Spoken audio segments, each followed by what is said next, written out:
शुक्लाम्बरधरं विष्णुं शशिवर्णं चतुर्भुजं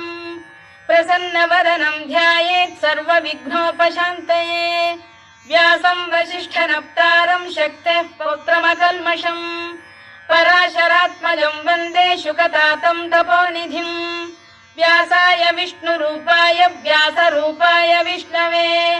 नमो वै ब्रह्मनिधये वासिष्ठाय नमो नमः। अविकाराय शुद्धाय नित्याय परमात्मने सदैकरूपरूपाय विष्णवे सर्वजिष्णवे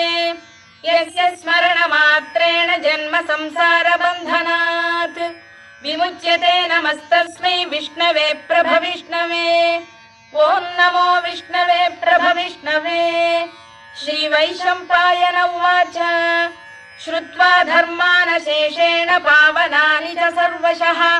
युधिष्ठिरः शान्तनवं पुनरेवाभ्यभाषत। युधिष्ठिर उवाच किमेकं दैवतं लोके किं वाप्येकं परायणम् स्तुवन्तः कङ्कमर्चन्तः प्राप्नुयुर्मानवा शुभम्। को धर्मः सर्वधर्माणां भवतः परमो मतः किं जपन्मुच्यते जन्तुर्जन्म संसारबन्धनात्। श्रीभीष्म उवाच जगत्प्रभुं देवदेवमनन्तं पुरुषोत्तमम् स्तुवन्नाम सहस्रेण पुरुषः सततोत्थितः तमेव चार्चयन् नित्यं भक्त्या पुरुषमव्ययम् ध्यायन् स्तुवन् नमस्यं च यजमानस्तमेव च अनादिनिधनं विष्णुं सर्वलोकमहेश्वरम् लोकाध्यक्षं स्तुवन् नित्यं सर्वदुःखातिगो भवेत्। ब्रह्मण्यं सर्वधर्मज्ञं लोकानां कीर्तिवर्धनम् लोकनाथं महद्भूतं सर्वभूतभवोद्भवम् एष मे सर्वधर्माणां धर्मोऽधिकतमो मतः यद्भक्त्या पुण्डरीकाक्षं स्तवैरच्चेन्नरः सदा परमं यो महत्तेजः परमं यो महत्तपः परमं यो महद्ब्रह्म परमं यः परायणम् पवित्राणां पवित्रं यो मङ्गलानां च मङ्गलम् दैवतं देवतानां च भूतानां यो व्ययः यतः सर्वाणि भूतानि भवन्त्यादियुगागमे यस्मिंश्च प्रलयं यान्ति पुनरेव युगक्षये तस्य लोकप्रधानस्य जगन्नाथस्य भूपते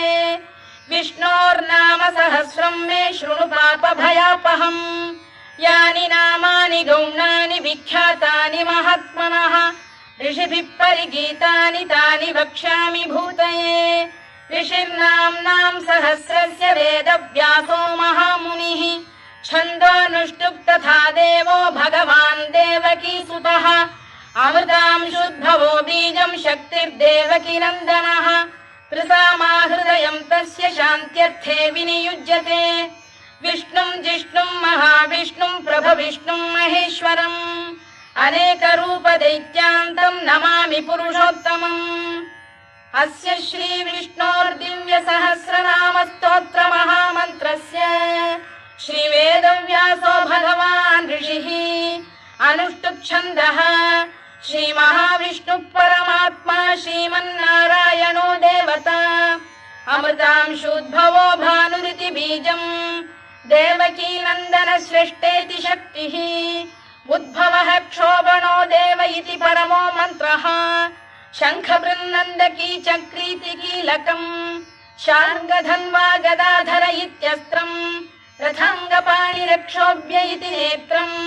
त्रिसामासामरः सामेति कवचम् आनन्दं परब्रह्मेति योनिः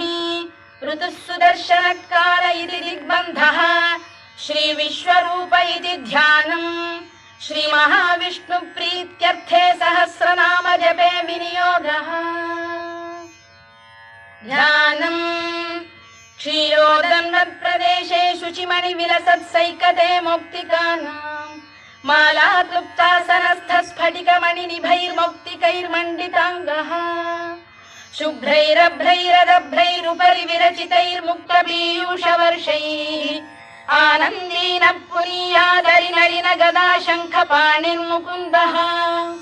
भूः पादौ यस्य नाभिर्वियदसुरनिलश्चन्द्रसूर्यौ च नेत्रे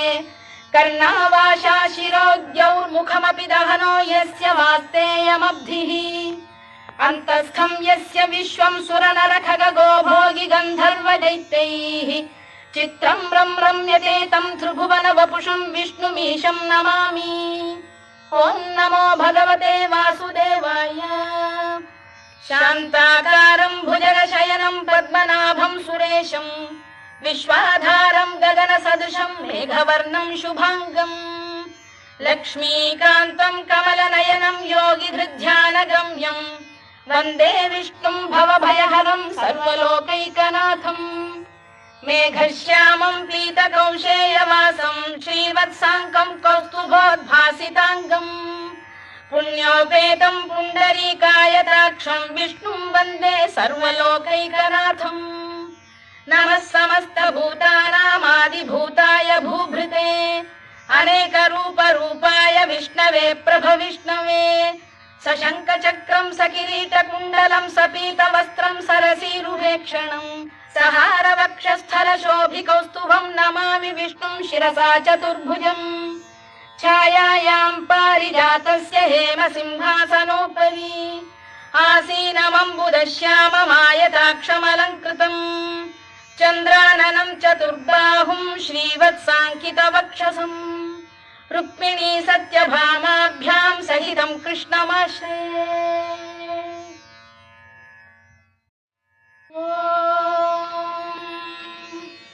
विश्वं विष्णुर्वषत्कारो भूतभव्य भवत्प्रभुः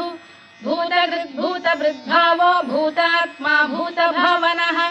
भूतात्मा परमात्मा च मुक्तानां परमागतिः अव्ययः पुरुषः साक्षी क्षेत्रज्ञोऽक्षर एव च योगो योगविदां नेता प्रधानपुरुषेश्वरः नारसिंहवपुः श्रीमान् केशवः पुरुषोत्तमः सर्वः शर्वः शिवस्थाणुर्भूतादिर्निधिरव्ययः सम्भवो भावनो भर्ता प्रभवः प्रभुरीश्वरः स्वयंभूः शम्भुरादित्यः पुष्कराक्षो महास्वनः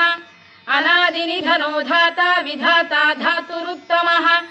अप्रमेयो ऋषिकेशः पद्मनाभोऽमरप्रभुः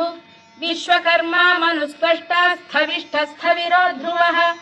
अग्राह्यः शाश्वतः कृष्णो लोहिताक्षप्रदर्दनः प्रभूतस्त्रिककुब्धाम पवित्रं मङ्गलं परम् ईशानः प्राणदः प्राणो ज्येष्ठः श्रेष्ठः प्रजापतिः हिरण्यगर्भो भूगर्भो माधवो मधुसूदनः ईश्वरो विक्रमी धन्वी मेधावी विक्रमक्रमः अनुत्तमो दुराधर्षः कृतज्ञः कृतिरात्मवान् सुरेशः शरणं शर्म विश्वरेताः प्रजाभवः अधः संवत्सरो व्यालः प्रत्ययः सर्वदर्शनः अजः सर्वेश्वरः सिद्धः सिद्धिः सर्वादिरच्युतः वृषाकपिरमेयात्मा सर्वयोगविनिसृतः वसुर्वसुमनः सत्यः समात्मा संमितः समः अमोघः पुण्डरीकाक्षो वृषकर्मा वृषाकृतिः रुद्रो बहुशिरा बभ्रुर्विश्वयोनिश्रुतिश्रवाः अमृतः शाश्वतस्थाणुर्वरारोहो महातपाः सर्वगः सर्वविद्भानुर्विश्वक्सेनो जनार्दनः वेदो वेदविदव्यङ्गो वेदाङ्गो वेदवित्कविः लोकाध्यक्षः सुराध्यक्षो धर्माध्यक्षः कृताकृतः चतुरात्मा चतुर्व्यूहश्चतुर्दंष्टश्चतुर्भुजः भ्राजिष्णुर्भोजनं भोक्ता सहिष्णुर्जगदादिजः अनघो विजयो जेता विश्वयोनिः पुनर्वसुः उपेन्द्रो वामनः प्रांशुरमोघः शुचिरूर्जितः अतीन्द्रः सङ्ग्रहः सर्गो धृतात्मा नियमो यमः वेद्यो वैद्यः सदा योगी वीरः माधवो मधुः अतीन्द्रियो महामायो महोत्साहो महाबलः महाबुद्धिर्महावीर्यो महाशक्तिर्महाद्युतिः अनिर्देश्य वपुः श्रीमान् अमे आत्मा महाधृधृत् महेश्वासो महीभर्ता श्रीनिवासः सताङ्गतिः अनिरुद्धः सुरानन्दो गोविन्दो गोविदाम्पतिः मरीचिर्दमनो हंसः सुपर्णो भुजगोत्तमः हिरण्यनाभः सुतपाः पद्मनाभः प्रजापतिः अमृत्युः सर्वदृक्सिंहः सन्धाता सन्धिमान् स्थिरः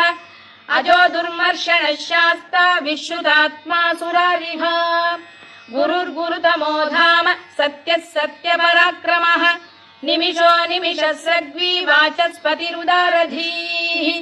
अग्रणी श्रीमान् न्यायो नेता समीरणः सहस्रमूर्धा विश्वात्मा सहस्राक्षः सहस्रपात् आवर्तनो निवृत्तात्मा संवृतः सम्प्रमर्दनः अहः संवर्तको वह्निरनिरो धरणीधरः सुप्रसाद प्रसन्नात्मा विश्वधृक् विश्वभुग्विभुः सत्कर्ता सत्कृतः साधुर्जह्नुर्नारायणो नरः असंख्येयो प्रमेयात्मा विशिष्टः शिष्टकृच्छुचिः सिद्धार्थः सिद्धसङ्कल्पः सिद्धिदः सिद्धिसाधनः वृषाही वृषभो विष्णुर्वृषपर्वा वृषोदरः वर्धनो वर्धमानश्च विविक्तः श्रुतिसागरः सुभुजो दुर्धरो वाग्मी महेन्द्रो वसुदो वसुः नैकरूपो बृहद्रूपः शिपिविष्टप्रकाशनः ओजस्तेजोद्युतिधरः प्रकाशात्मा प्रतापनः ऋद्धस्पष्टाक्षरो मन्त्रश्चन्द्रांशुर्भास्करद्युतिः अमृतांशुद्भवो भानुः शशबिन्दुः सुरेश्वरः औषधम् जगतः सेतुः सत्यधर्मपराक्रमः भूतभव्यभवन्नाथः पवनः पावनो नरः कामः कामकृत्कान्तः कामः कामप्रदप्रभुः युगादिकृद्युगावर्तो नैकमायो महाशनः अदृश्यो व्यक्तरूपश्च सहस्रजिदनन्तजित् इष्टो विशिष्टः शिष्टेष्टः शिखण्डी नघुषो वृषः क्रोधः क्रोधकृत्कर्ता विश्वबाहुर्महीधरः अच्युत प्रतिथ प्राण प्राणदो वासवानुजः अपां निधिरधिष्ठानमप्रमत्त प्रतिष्ठितः स्कन्द स्कन्दधरो धुर्यो वरदो वायुवाहनः वासुदेवो बृहद्भानुरादिदेवः पुरन्दरः अशोकस्तारणस्तारः शूरः शौरिर्जनेश्वरः अनुकूलः शतावर्तः पद्मी पद्मनिभेक्षणः पद्मनाभोरविन्दाक्षः पद्मगर्भः शरीरभृत् महर्धिर्वृद्धो वृद्धात्मा महाक्षो गरुडध्वजः अतुलः शरभो भीमः समयज्ञो हविर्हरिः सर्वलक्षणलक्षण्यो लक्ष्मीवान् समितिञ्जयः विक्षरो रोहितो मार्गो हेतुर्दामोदरः सः महीधरो महाभागो वेगवानमिताशनः उद्भवः क्षोभणो देवः श्रीगर्भः परमेश्वरः करणं कारणं कर्ता विकर्ता गहनो गुहः व्यवसायो व्यवस्थानः संस्थानस्थानदो ध्रुवः परद्धिः परमस्पष्टः तुष्टः पुष्टः शुभेक्षणः रामो विरामो विरतो मार्गो नेयो नयोनयः वीरः शक्तिमतां श्रेष्ठो धर्मो धर्मविदुत्तमः वैकुण्ठः पुरुषः प्राणः प्राणदः प्रणवपृतुः हिरण्यगर्भः शत्रुघ्नो व्याप्तो वायुरधोक्षजः ऋतुः सुदर्शनकारः परमेष्ठी परिग्रहः उग्रः संवत्सरो दक्षो विश्रामो विश्वदक्षिणः विस्तारस्थावरस्थाणुः प्रमाणं बीजमव्ययम् अर्थोऽनर्थो महाकोशो महाभोगो महाधनः अनिर्विण्णस्थविष्ठो भूर्धर्मयूपो महामखः नक्षत्रनेमिर्नक्षत्री क्षमः क्षामः समीहनः यज्ञयुज्यो महेज्यश्च क्रतुः सत्रं सदां गतिः सर्वदर्शी विमुक्तात्मा सर्वज्ञो ज्ञानमुत्तमम् सुव्रतः सुमुखः सूक्ष्मः सुघोषः सुखदः सुहृद् मनोहरो जितक्रोधो वीरबाहुर्विदारणः स्वापनः स्ववशो व्यापी नैकात्मा नैककर्मकृत् वत्सरो वत्सलो वत्सी रत्नगर्भोधनेश्वरः धर्मकृद्धर्मी सदसक्षरमक्षरम् अविज्ञाता सहस्रांशुर्विधाता कृतलक्षणः गभस्तिनेमिः सप्तस्तः सिंहो भूतमहेश्वरः आदिदेवो महादेवो देवेशो देवभृद्गुरुः उत्तरो गोपतिर्गोप्ता ज्ञानगम्यः पुरातनः शरीरभूतभृद्भोक्ता कपीन्द्रो भूरि दक्षिणः सोमपोऽमृतपः सोमः पुरुजिः पुरुषत्तमः विनयो जयः सत्यसन्धो दाशार्हः सात्वतां पतिः जीवो विनयिता साक्षी मुकुन्दो मितविक्रमः अम्भोनिधिरनन्तात्मा महोदधिशयोऽन्तकः अजो महार्घ स्वाभाव्यो जितामित्रप्रमोदनः आनन्दो नन्दनो नन्दः सत्यधर्मात्रिविक्रमः महर्षि कपिलाचार्यः कृतज्ञो मेदिनीपतिः त्रिपदस्त्रिदशाध्यक्षो महाशृङ्गकृतान्तकृत् महावराहो गोविन्दः सुषेणः कनकाङ्गनी गुह्यो गभीरो गहनो गुप्तश्चक्रगदाधरः मेधास्वाङ्गो जितकृष्णो दृढः सङ्कर्षणोच्युतः वरुणो वारुणो वृक्षः पुष्कराक्षो महामनाः भगवान् भगहानन्दी वनमाली हलायुधः आदित्यो ज्योतिरादित्यः सहिष्णुर्गतिसप्तमः सुधन्वाखण्ड परशुर्दारुणो द्रविणप्रदः दिवस्पृक् सर्वदृग्व्यासो वाचस्पतिरयो निजः त्रिसामासामगः साम निर्वाणम् भेषजम् भिषज सन्न्यासकृच्छमशान्तो निष्ठा शान्तिपरायणम् शुभाङ्गः शान्तिदः स्रष्टा कुमुदः कुवलेशयः गोहितो गोपतिर्गोप्ता वृषभाक्षो वृषप्रियः अनिवर्ती निवृत्तात्मा संक्षेप्ताक्षेमकृत् शिवः श्रीवत्सवक्षः श्रीवासः श्रीपतिः श्रीमताम्बरः श्रीधः श्रीशः श्रीनिवासः श्रीनिधिः श्रीविभावनः श्रीधर श्रीकर श्रेयः श्रीमान् लोकत्रयाश्रयः स्वक्षः स्वङ्गः शतानन्दो नन्दिर्ज्योतिर्गणेश्वरः विजितात्मा विधेयात्मा सत्कीर्तिश्चिन्न संशयः उदीर्णः सर्वतश्चक्षुरनीशः शाश्वतः स्थिरः भूषयो भूषणो भूतिर्विशोकः शोकनाशनः अर्चिष्मानर्चितः कुम्भो विशुद्धात्मा विशोधनः अनिरुद्धो प्रतिरथ प्रद्युम्नो मितविक्रमः कालनेमिनिः वीरः शौरिः शूरजनेश्वरः त्रिलोकात्मा त्रिलोकेशः केशवः केशिः हरिः कामदेवः कामपालः कामी कान्तकृतागमः अनिर्देश्य वपुर्विष्णुर्वीरोऽनन्तो धनञ्जयः ब्रह्मण्यो ब्रह्मकृद्ब्रह्मा ब्रह्म ब्रह्मविवर्धनः ब्रह्मविब्राह्मणो ब्रह्मी ब्रह्मज्ञो ब्राह्मणप्रियः महाकमो महाकर्मा महातेजा महोरगः महाक्रतुर्महायज्वा महायज्ञो महाहविः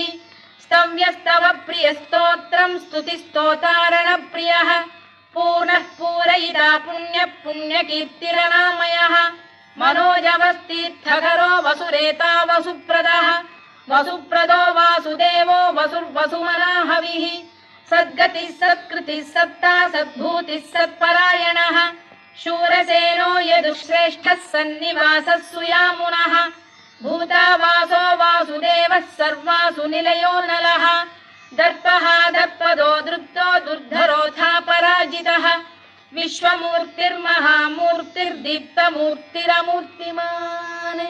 अनेकमूर्तिरव्यक्तः शतमूर्तिः शताननः एकोनैकः स वक्र किं यत्तत्पदमनुत्तमम् लोकबन्धुर्लोकनाथो माधवो भक्तवत्सलः सुवर्णवर्णो हेमाङ्गो वराङ्गश्चन्दनाङ्गदी वीरः विषमः शून्यो घृता क्षीरचरश्चरः अमानी मानदो मान्यो लोकस्वामी त्रिलोकधृत् सुमेधा मेधजो धन्यः सत्यमेधाधराधरः तेजो वृषोद्युतिधरः सर्वशत्रभृताम्बरः प्रग्रहो निग्रहो व्यग्रो नैकशृङ्गो गदाग्रजः चतुर्मूर्तिश्चतुर्बाहुश्चतुर्व्यूहश्चतुर्गतिः चतुरात्मा चतुर्भावश्चतुर्वेदविदेकपात् समावर्तो निवृत्तात्मा दुर्जयो दुरतिक्रमः दुर्लभो दुर्गमो दुर्गो दुरावासो दुरारिः शुभाङ्गो लोकसारङ्गः स्तुतन्तु वर्धनः इन्द्रकर्मा महाकर्मा कृतकर्मा कृतागमः उद्भवः सुन्दरः सुन्दो रत्ननाभः सुलोचनः अर्को वाजसनः शृङ्गी जयन्तः सर्वविजयी सुवर्णबिन्दुरक्षोभ्यः सर्ववागीश्वरेश्वरः महाह्रदो महागर्तो महाभूतो महानिधिः कुमुद कुन्दर कुन्द पर्जन्यः पावनो निलः अमृताशोऽमृतवपुः सर्वज्ञः सर्वतोमुखः सुलभः सुव्रतः सिद्धः शत्रुजिच्छत्रुतापनः न्यग्रोधोदुम्बरोश्वत्तश्चाणूरान्ध्रैषूदनः सहस्रार्चिः सप्तजिह्वः सप्तैधा सप्तवाहनः अमूर्तिरनघोचिन्त्यो भयकृद्भयनाशनः अणुबृहत्कृशस्थूलो गुणभृन्निर्गुणो महान् अधृतस्वधृतस्वास्य प्राग्वंशो वंशवर्धनः धारभृत्कथितो योगी योगीशः सर्वकामदः आश्रमश्रमणः क्षामः सुपर्णो वायुवाहनः धनुर्धरो धनुर्वेदो दण्डो दमयिता दमः अपराजितः सर्वसहो नियन्ता नियमो यमः सत्त्ववान् सात्विकः सत्यः सत्यधर्मपरायणः अभिप्रायप्रियार्होरप्रियकृत्प्रीतिवर्धनः विहाय सगदिर्ज्योतिः सुरुचिर्कुतभुग्विभुः रविर्विरोचनः सूर्यः सवितारविलोचनः अनन्तो हुतभुग्भोक्ता सुखदो नैकजोऽग्रजः अनिर्विण्णः सदामर्षी लोकाधिष्ठानमद्भुतः सनातनतमः कपिलः कपिरव्ययः स्वस्तिदः स्वस्तिकृत् स्वस्ति स्वस्ति भुक् स्वस्ति दक्षिणः आरौद्रः कुण्डली चक्री विक्रम्यूर्जितशासनः शब्दातिगः शब्दसः शिशिरः शर्वरीकरः अक्रूरपेशलो दक्षो दक्षिणः क्षमिणां वरः विद्वत्तमो वीतभयः पुण्यश्रवणकीर्तनः उत्तारणो दुष्कृतिः पुण्यो दुःस्वप्ननाशनः वीरः रक्षणः सन्तो जीवनपर्यवस्थितः अनन्तरूपोऽनन्तश्रीर्जितमन्युर्भयापहः चतुरश्रो गभीरात्मा विदिशो व्यादिशो दिशः अनादिर्भूर्भुवो लक्ष्मीः सुवीरो रुचिराङ्गदः जननो जनजन्मादिर्भीमो भीमपराक्रमः आधारनिलयो धाता पुष्पहास प्रजागरः ऊर्ध्वगः सत्त्वथाचार प्राणद प्रणवप्रणः प्रमाणं प्राणनिलय प्राणभृत्प्राणजीवनः तत्त्वं तत्त्वविदेकात्मा जन्म मृत्युजरातिगः भूर्भुवः स्वस्तरुस्तारः सविता प्रपितामहः यज्ञो यज्ञपतिर्यज्वा यज्ञाङ्गो यज्ञवाहनः यज्ञभृद्यज्ञकृद्यज्ञी यज्ञभुग्यज्ञसाधनः यज्ञान्तकृद्यज्ञगुह्यमन्नमन्नाद एव च आत्मयोनिः स्वयं जातो वैखानः सामगायनः देवकीनन्दनः स्रष्टा क्षितीशः पापनाशनः शङ्खबृन्नन्दकी चक्री शार्ङ्गधन्वा गदाधरः तथाङ्गपाणिरक्षोभ्यः सर्वप्रहरणायुधः सर्वप्रहरणायुधो नम इति वनमाली गरीशाङ्गी शङ्खी चक्री च नन्दकी श्रीमान्नारायणो विष्णुर्वासुदेवोऽभिरक्षतु वनमाली गरीशाङ्गी शङ्खी चक्री च नन्दकी श्रीमान्नारायणो विष्णुर्वासुदेवोऽभिरक्षतु वनमाली गरीशाङ्गी शङ्खी चक्री च नन्दकी श्रीमान्नारायणो विष्णुर्वासुदेवोऽभिरक्षतु इतीदं कीर्तनीयस्य केशवस्य महात्मनः नाम्नां सहस्रं दिव्यानामशेषेण प्रकीर्तितम् य इदं शृणुयात् नित्यं यश्चापि परिकीर्तयेत् नाशुभं प्राप्नुयात् किञ्चित् सोमुत्प्रेह च मानवः वेदान्तगो ब्राह्मणः स्यात् क्षत्रियो विजयी भवेत् वैश्यो धनसमृद्धः स्यात् क्षुद्रः सुखमवाप्नुयात् धर्मार्थी प्राप्नुयात् धर्ममर्थार्थी चार्थमाप्नुयात् कामानवाप्नुयात् कामी प्रजार्थी चाप्नुयात् प्रजाम् भक्तिमान् यः सदोत्थाय शुचिस्तद्गतमानसः सहस्रं वासुदेवस्य नाम्नामेतत्र कीर्तयेत् यशः प्राप्नोति विपुलं याति प्राधान्यमेव च अचलां श्रियमाप्नोति श्रेयः प्राप्नोत्यनुत्तमम् न भयं क्वचिदाप्नोति वीर्यं तेजश्च विन्दति भवत्यरोगोद्युतिमान् बलरूपगुणान्वितः रोगार्तो मुच्यते रोगात् बद्धो मुच्येत बन्धनात् भयान्मुच्येत भीतस्तु मुच्येतापन्न आपदः दुर्गाण्यतितरत्याशु पुरुषः पुरुषोत्तमम् सुवन्नाम सहस्रेण नित्यं भक्तिसमन्वितः वासुदेवाश्रयो मर्त्यो वासुदेवपरायणः सर्वपापविशुद्धात्मा याति ब्रह्म सनातनम् न वासुदेव भक्तानामशुभं विद्यते क्वचित् जन्म मृत्युजरा व्याधि भयं नैवोपजायते